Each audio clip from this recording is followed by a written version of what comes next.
Hoy día está comenzando una nueva serie que se llama Orígenes y vamos a estar en las próximas semanas, Pastor Josh va a estar hablando acerca de palabras fundamentales que vienen como orígenes de nuestra fe y de lo que nosotros creemos. Y hoy día me toca hablar de una especial, que es la palabra Shalom.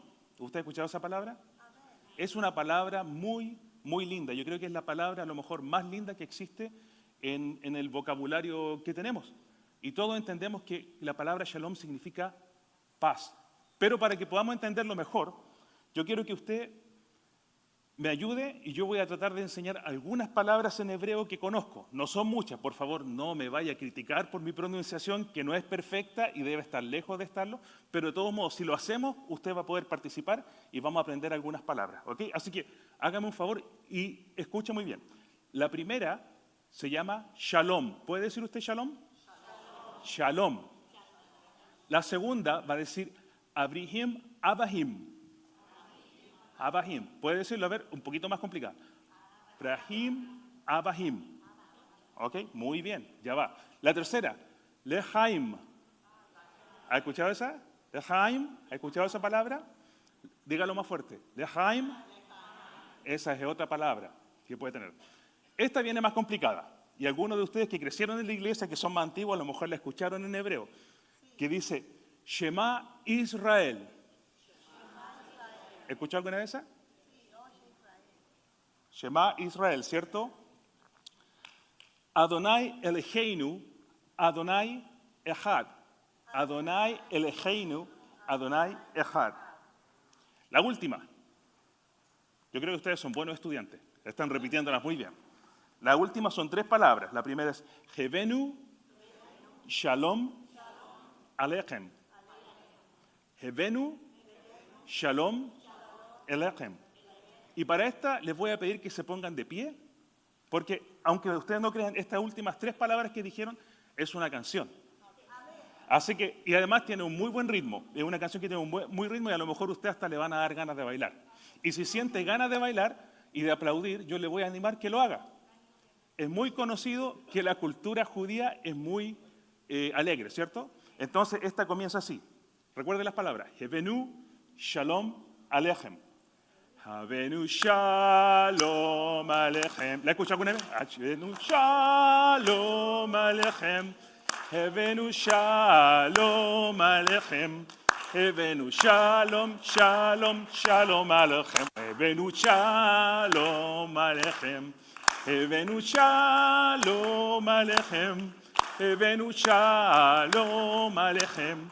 Havenu Shalom, Shalom, Shalom Alechem. ¡Hey! ¿A alguien le gustaría pasar aquí enfrente y bailarlo? Yo tengo unos amigos que les gusta mucho bailar y que me gustaría invitarlos si quieren pasar. Joel, ¿por qué no pasas por acá adelante? Yo creo que se puede mover muy bien. Elías también lo haría muy bien. Solamente si quieren. O si quieren hacerlo donde están, también está bien. Cantémoslo una vez más. Si quieren pasar, pasen. Vamos, 1, 2, 3. Ahora voy a hacer algo diferente, sí. Para poder ayudarles a imaginar más en el tiempo. Me voy a poner una kipá. La idea es que usted se transporte conmigo y podamos entender qué es lo que estaban escribiendo en el libro cuando estaban hablando de Shalom. ¿Ok? 1, 2, 3. Hevenu Shalom Alechem. Hevenu Shalom Alechem. Hevenu Shalom Alechem. Hevenu Shalom, Shalom, Shalom Alechem. ¡Hey! Tome su asiento. Muy bien. Y ahora le voy a explicar un poquito, y me puse esto, ¿por qué? Porque cada vez que nosotros abrimos la palabra de Dios, tenemos que entender que en ella hay un contexto. Se escribió en un tiempo, se escribió por unos hombres en un lugar específico. Entonces nosotros tenemos que tratar de transportarnos para poder qué es lo que ellos querían decir. Estas palabras, Shalom, que es la palabra primera, significa paz, pero no es la paz que nosotros entendemos como la ausencia de guerra o un tratado de paz, sino como un estado de plenitud. Lo voy a explicar mucho más profundo. La segunda, Bruhim, Abahim, significa bienvenidos. Podría estar en las puertas para darle bienvenida a toda la gente que entra a un lugar. En la iglesia sería un muy buen lugar para hacerlo, porque literalmente quiere decir bendecidos todos los que cruzan el umbral hacia adentro. Lehaim, tú escucharon esa palabra, ¿no? Se usa mucho cuando se hace como un salud. Cuando hay alguien que, por ejemplo, se hace un toast, un salud, ¿sí? Que significa por la vida, para celebrar la vida. Entre mis amigos, yo tengo algunos amigos judíos de la colectividad y cuando alguien está de cumpleaños, dicen, Lehaim, que tengas mucha vida, que tengas mucho amor, que tengas buenos negocios y que vivas 120 años. Lehaim, esa es como la bendición que le viene. Shema Israel, Adonai Eloheinu, Adonai Echad. Se viene de Deuteronomio, capítulo 6, que es la bendición sobre el pueblo de Dios cuando dice, Shema Israel, escucha Israel, pon atención, nuestro Dios es uno, nuestro Dios es el Señor. Y es una oración que los judíos repiten 3 veces por día y que nosotros deberíamos hacerlo a lo mejor también. En algunos de nuestros casos deberíamos hacerlo más a lo mejor para ver si se nos queda pegadito. Shema Israel. Y la última, la que cantamos recién, Hevenu Shalom Elechem, significa venimos con paz, venimos a traerte buena onda, venimos a traerte bendición. En aquel tiempo cuando la gente viajaba, y usted vaya imaginándose conmigo, cuando viajaba de pueblo en pueblo, venían entrando a un pueblo y venían cantando esa canción. Hevenu Shalom Alechem. Venimos a este pueblo y traemos buenas noticias, traemos cariño, traemos amistad, traemos paz, shalom. Usted puede poner esa palabra ya qué significa, ¿no? Entonces, le digo todo eso para que podamos entender que la Biblia fue escrita por hombres que casi todos ellos eran judíos, hebreos. Todos menos uno, Lucas. Lucas era el único que no era judío hebreo. Y eso es lo que dicen los teólogos.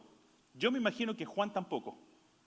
Porque es imposible que Juan no sea mexicano. O sea, ¿quién más mexicano que Juan? ¿Hay algún Juan aquí? Es un nombre mexicano pero con ganas. Entonces yo creo que también Juan era mexicano. La idea por la cual le digo esto es, ¿y por qué me pongo la kipá? Yo siempre digo, cuando estudiamos la palabra, tenemos que ponernos la kipá, pero metafóricamente. No estoy hablando que hay que ponerse porque seamos judíos, nosotros no somos judíos. El apóstol Pablo lo dejó en el libro de Colosenses muy clarito, no necesitamos ser judíos, somos de un nuevo pacto, pero es necesario ponérsela para poder entender el contexto de lo que estaban hablando. Y el pasaje de este día va a ser lo que llaman el mensaje inaugural de Jesús para que nos podamos meter en la palabra shalom, que significa paz. Y en el pasaje en el mensaje inaugural de Jesús, Él viene a hablar lo siguiente, y lo vamos a leer en un segundito. El mensaje inaugural, nosotros vivimos en un país donde se cambia gobierno cada 4 años, ¿cierto? Y todos los presidentes tienen un mensaje inaugural. Independiente que te puede gustar la política que tienen o el mensaje que van a dar, pero de alguna forma es interesante porque tú quieres saber qué es lo que se va a tratar la nueva administración, cuáles van a ser sus metas, qué es lo que van a hacer por su pueblo. Jesús, en este pasaje de Lucas, se conoce como el mensaje inaugural. Por ejemplo, aquí en la iglesia, cuando el pastor Josh llegó en el 2019 ya, ¿no? Él hizo un mensaje inaugural. Y yo recuerdo que la iglesia estaba repleta, y especialmente hizo 2, porque uno fue cuando llegó y luego hizo el mensaje de cuando la iglesia cumplió 150 años. Nosotros habíamos juntado como congregación y habíamos renovado la iglesia, íbamos a celebrar los 150 años y íbamos a poner al pastor de jóvenes que iba a tomar el rol. Y el pastor de jóvenes se nos fue a otro lado. Y ahora estábamos en medio de renovación y tampoco teníamos pastor en español. Y muchos de ustedes tenían que aguantarme a mí y a Edson, que estuvimos predicando aquí como 2 años. Ahora no teníamos pastor general ni teníamos pastor en español. Estábamos casi listos con la renovación y no teníamos un pastor para que viniera a hacerse cargo, y los ancianos estábamos de alguna forma cuidando de la iglesia. Y recuerdo que el pastor Josh llegó y dio un mensaje. Su mensaje inaugural fue: el Señor me ha llamado a este lugar y esta iglesia va a alcanzar toda la ciudad de Downey. Y yo recuerdo esas palabras y dijo, y vamos a bautizar tanta gente, y el Señor lo usaba bautizando muchísima gente. Y eso ha sido hermoso verlo, porque esa era su visión para la iglesia, ese era su mensaje inaugural. Ahora, varias personas me han preguntado, ¿cómo es que llegó el pastor Josh aquí a la iglesia? Y yo siempre he dicho, el Señor lo mandó y le he contado cosas así, pero hoy día les voy a contar la verdad. Casi 2 años predicando, yo tenía muchos trabajos y ya estaba cansado. Entonces, y la comisión, cuando vimos que no teníamos pastor de inglés ni de español, pensamos, es el momento para traer un pastor bilingüe, que va a ser genial para que así pueda unir a la iglesia, pero además nos puede ahorrar dinero, porque tendríamos a 2 por el precio de 1, ¿cierto? Entonces, I'm sorry, ya, pero es que no puedes sacarlo, está aquí. Pero comenzó a demorar mucho el asunto. Y un día yo estaba en la reunión de los ancianos y yo les dije, ¿saben qué? Se están demorando demasiado, se están poniendo demasiado piqui. Si ustedes no traen un pastor ahora, yo al primero que encuentro afuera caminando, lo voy a meter a trabajar aquí como pastor. Y llegó el pastor Josh. Tuvimos suerte. No, de broma, de broma. Hicimos búsqueda por mucho rato hasta que el Señor nos mandó al pastor Josh. Y realmente nosotros estamos felices. Y yo en lo personal estoy contento, muy contento del trabajo que el Señor está haciendo a través del pastor en la iglesia. Y yo quiero animarte. Gracias, Dani. Ser pastor es difícil. Sí, entonces yo siempre quiero animarte a estar orando por ellos, estar orando por su familia y animándolos, porque muchas veces escuchan las cosas negativas, pero que pocas veces escuchan las cosas positivas. Y a pesar de ser pastores necesitan escucharlo. Pero bueno, ese era el mensaje inaugural del pastor Josh. Y recuerdo que esta iglesia estaba repleta, todos querían escuchar. En el libro de Lucas, en el Evangelio de Lucas 4, 14 al 30, Jesús comienza su mensaje inaugural. Ya volvió del desierto, donde estuvo siendo tentado por muchos días, ya venció la tentación, ya había hecho algo de ministerio, pero ahora vuelve y lo vamos a leer. Te voy a pedir que te pongas de pie para leer la palabra del Señor y después te voy a explicar por qué.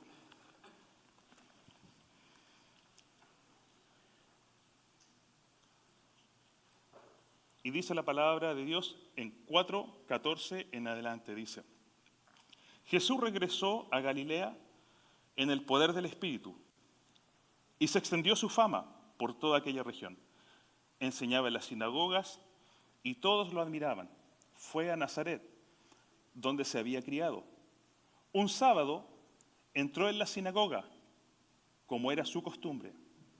Se levantó para hacer la lectura y le entregaron el libro del profeta Isaías. Al desenrollarlo, encontró el lugar donde está escrito: El Espíritu del Señor está sobre mí, por cuanto me ha ungido para anunciar buenas nuevas a los pobres.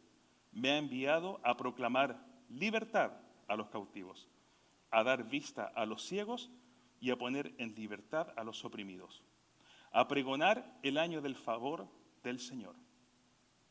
Luego enrolló el libro, se lo devolvió al ayudante y se sentó. Todos los que estaban en la sinagoga lo miraban detenidamente y él comenzó a hablarles. Hoy se cumple esta escritura en presencia de ustedes. Todos dieron su aprobación, impresionados por las hermosas palabras que salían de su boca. ¿No es este el hijo de José?, se preguntaban. Jesús continuó: seguramente ustedes me van a citar el proverbio: médico, cúrate tú mismo. Haz aquí, en tu tierra, lo que hemos oído que hiciste en Capernaum. Pues bien les aseguro que ningún profeta lo aceptan en su propia tierra. No cabe duda que en los tiempos de Elías, cuando el cielo se cerró por 3 años y medio, de manera que hubo una gran hambre en toda la tierra, muchas viudas vivían en Israel. Sin embargo, Elías no fue enviado a ninguna de ellas, sino que a una viuda de Serepta, en los alrededores de Sidón. Asimismo, había en Israel muchos enfermos de lepra en el tiempo del profeta Eliseo, pero ninguno de ellos fue sanado, sino Naamán el sirio. Al oír esto, todos los que estaban en la sinagoga se enfurecieron.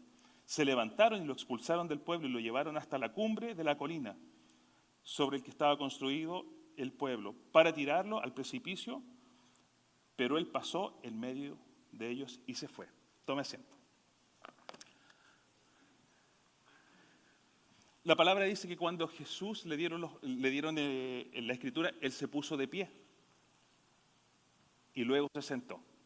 Algunas iglesias tienen la tradición de ponerse de pie cuando se va a exponer la palabra, porque era una tradición judía de que cuando el rabino o el lector de la palabra iba a leer las escrituras, se ponían de pie. Luego se sentaba cuando iba a comenzar la sesión para la clase. Entonces, por eso en muchas partes usted ve que Jesús se sienta. Entre esas, por ejemplo, cuando se sienta María a aprender de ella. ¿Recuerdan esa historia? Cuando su hermana está limpiando en la cocina y María se sienta, lo cual era muy raro porque María era mujer y las mujeres no tenían que estar entre los discípulos, porque eran mujeres y tenían un nivel más bajo, pero Jesús la sube y la pone al mismo nivel de los hombres. Ahí comienza el feminismo número 1. El de ahora es la copia nomás, pero el feminismo lo hizo Jesús primero. Entonces, Él comienza a enseñar, pero así comienza la historia. Este es su primer discurso. Y dice que como era su costumbre, se levantó para hacer la lectura. Jesús, ¿dónde nació? Todos sabemos dónde nació. Nació en Belén, muy bien. Estudiantes juiciosos. Luego se fue, ¿a dónde? A Capernaum. No, su juventud y su infancia la vivió en Nazaret. Por eso le llaman el Nazareno. Luego su juventud se fue a Capernaum, pero vuelve a Nazaret. Él dice la palabra en el verso 16, dice, entonces él se fue a la sinagoga como era su costumbre. Costumbre quiere decir que él pasaba tiempo en la sinagoga todos los sábados. Él iba a la iglesia. Ahora, yo sé que ustedes están aquí en la iglesia, pero hay algunos que tienen la costumbre de no ir a la iglesia. Y aquí comenzamos enseguida sabiendo que Jesús tenía por costumbre de ir a la iglesia. Jesús probablemente era el que menos necesidad tenía de ir a la iglesia. Dentro de todo, él tenía buena relación con el Padre. Hay muchos que dicen, no voy a la iglesia porque yo tengo una relación con Dios directa. No necesito conocer ya porque ya me conozco la palabra de Dios. ¿Usted ha escuchado alguna de eso? Jesús yo creo que también conocía la palabra de Dios. Un poquitito, a lo mejor la inspiró y escribió, sabía algo. Pero Jesús va a la iglesia por una razón muy simple. Es porque quería juntarse con la comunidad a alabar a Dios. Porque no se puede vivir la vida sin comunidad. Entonces, él iba a alabar a Dios con sus hermanos, pero al mismo tiempo iba a entregar lo que él quería enseñar o lo que Dios le había dado a él para entregar y al mismo tiempo recibir de los demás. Entonces se producía una sinergia. Entonces, si usted tiene esa costumbre, siga aplicándola. Si está aquí hoy día por suerte, siga viniendo. No debemos usar la palabra suerte en la iglesia, pero yo la uso igual. Por eso después no me invitan a predicar en 2 años. Si usted está aquí por cosas de la vida, vuelva, ¿ok? Porque es una buena práctica para hacerlo. Era una práctica que él tenía. Entonces dice que él desenrolló los escritos y dijo, el Espíritu del Señor está sobre mí, por cuanto me ha ungido para anunciar buenas nuevas a los pobres. Me ha enviado a proclamar libertad a los cautivos, a dar vista a los ciegos y a poner en libertad a los oprimidos, a pregonar el año nuevo, el año del favor del Señor. ¿Qué tiene que ver esto con shalom? Se dirá usted. Marco, empezamos con la palabra shalom, que es la palabra de hoy día. Shalom significa paz, pero no paz de un término de guerra o que esté todo tranquilito, pero más bien de un estado interior donde todo está bien. Y Jesús y el Evangelio del Señor es justamente donde nosotros podemos encontrar ese shalom y ese descanso que necesitamos. Porque Él vio a la gente que estaba agitada, vio a la gente que no tenía. Y durante todo, la palabra de Dios en la historia, están buscando shalom, están buscando paz. Y Jesús dice, la profecía se cumple hoy día en mí. Yo les vengo a anunciar las buenas noticias. Buenas nuevas a los pobres. Pobres quiere decir pobres de dinero, pero también pobres de espíritu. Vengo a libertar a los cautivos. Libertad necesitamos nosotros, de nuestros pecados, de nuestras adicciones, de nuestros pensamientos, al igual como personas en la cárcel. A pregonar el año del favor, a dar vista a los ciegos. ¿Cuántos de nosotros hemos sido ciegos o somos ciegos todavía y necesitamos mejor vista? Esa vista que nosotros necesitamos es poder ver, entre otras cosas, que Dios está obrando dentro de todas las circunstancias, que nosotros podemos tener paz y tranquilidad porque Él está encargado de todo. Pregonar el año del Señor. Pregonar el año del favor del Señor. No sé si usted ha escuchado la palabra jubileo, el año del jubileo. El año del jubileo era cada 50 años, que era el año donde se pagaban todas las deudas. ¿Le gustaría a usted que este fuera el año? Que fuera el día 25, que se perdonan todas las deudas. Básicamente todas las deudas quedaban borradas. Hasta el mortgage, que a veces dura más de 50 años. La única mala noticia es que se perdonaba, pero la propiedad quedaba para el que había dado el préstamo. Pero te quedas sin deudas. ¿Sí? Igual se iba. Una vez que él terminó de leer esto, dice que se sentó. Shalom es la palabra paz. Jesús nos trae la paz que necesitamos. Cuando Jesús dice, porque me he ungido, Él comienza a declarar. Ahora, yo quiero que usted siga con ellos. Ellos han estado recitando estos pasajes y han estado esperando por ese Mesías que venga por cientos de años. Y Jesús se para entre medio de ellos y dice, esta profecía se cumple hoy día en mí. Imagínense cómo se ponen todos mirando. ¿Cómo? Y comienzan algunos a murmurar. ¿Pero este no es el hijo de José? Porque cuando uno vive en un pueblo chico, allá en mi tierra dicen pueblo chico. También lo dicen en otro lado. Pueblo chico, infierno grande, porque todo el mundo se conoce el pasado y la historieta, ¿cierto? Entonces, ahí dicen, ¿y este no era el hijo de José? Sí, claro, José, claro. Aquel que nació a los 6 meses, que se habían casado los papás. Tenían todo un conflicto de reputación y muchos de ellos no podían creer que Jesús había sido engendrado por el Espíritu Santo. Todavía había un asunto de no creer. Entonces Jesús les dice, ¿sabes qué? Comienza a contarle una historia. Las cosas que Dios no hizo aquí, lo hizo con gente de afuera, porque ustedes no tuvieron fe, no creyeron en Él, básicamente. Y ahí es cuando ellos se enojan, ¿cierto? Y cuando lo quieren echar, pero Jesús se salva de todos modos. Cuando nosotros entendemos el mensaje de Jesús, que Él vino a dar libertad, que Él vino a darnos esperanza, que solamente en Él podemos tener paz, entonces vamos a poder acceder a la paz. La paz no se consigue a través de tener más, a través de tener más gente, se consigue cuando entendemos que Jesús es el centro de la paz. Esta semana, o en la última semana, hemos tenido dificultades en la comunidad. Hay muchos que han andado con miedo. Yo le pregunté a mi esposa, particularmente por una hermana de aquí de la iglesia. Le dije, ¿cómo? Porque hicieron el estudio bíblico el día miércoles con Dani. Que a propósito, si usted es mujer y no está asistiendo, se lo está perdiendo. Tiene que venir los miércoles al estudio bíblico. Y le pregunté en especial por esta hermana, ¿cómo está esta hermana? Y mi esposa me dice, con tanta alegría, me dice, ¿sabes qué? Tranquilísima. Le digo, ¿cómo? Y me dice, ella sabe, o dijo, que el que la trajo a este país es el Señor. Y que Él la quiere aquí. Y si la saca de aquí, sigue siendo el Señor el que lo hizo. Y que a donde esté va a ir a predicar de su palabra y de su amor.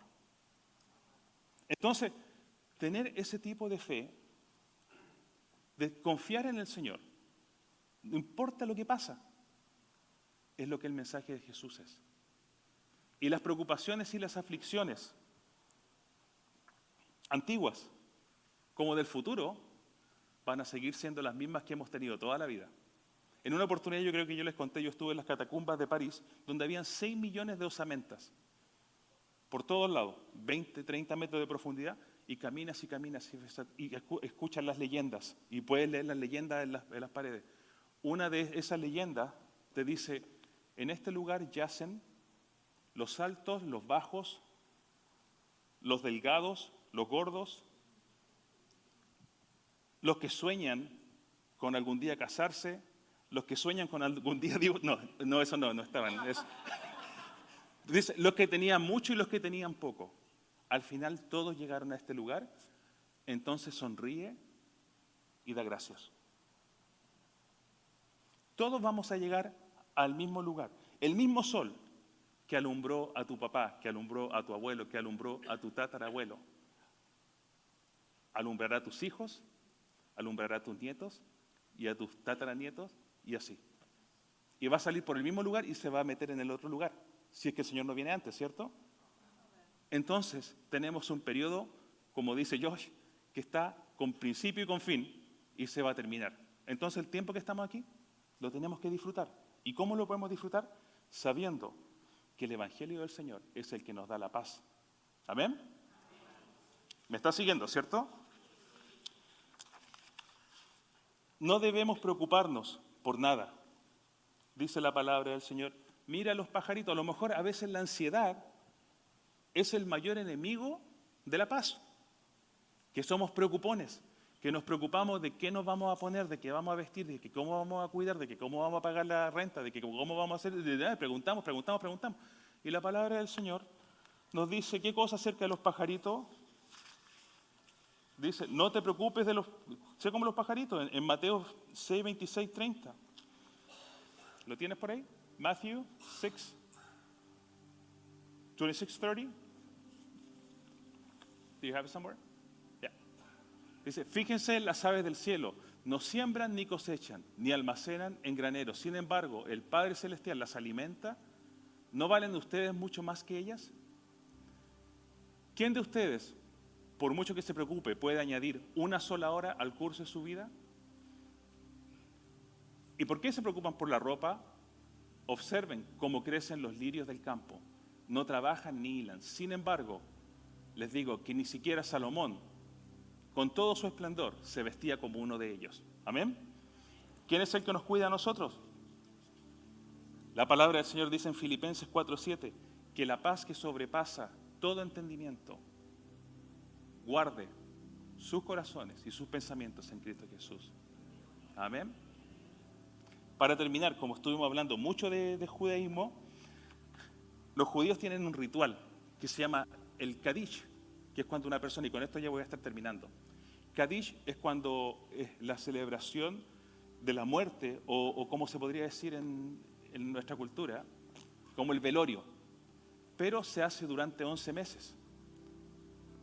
Durante ese Kadish se reconoce que las personas vinieron a la tierra para ser un instrumento de la luz. Escucha esto, porque esto es muy importante.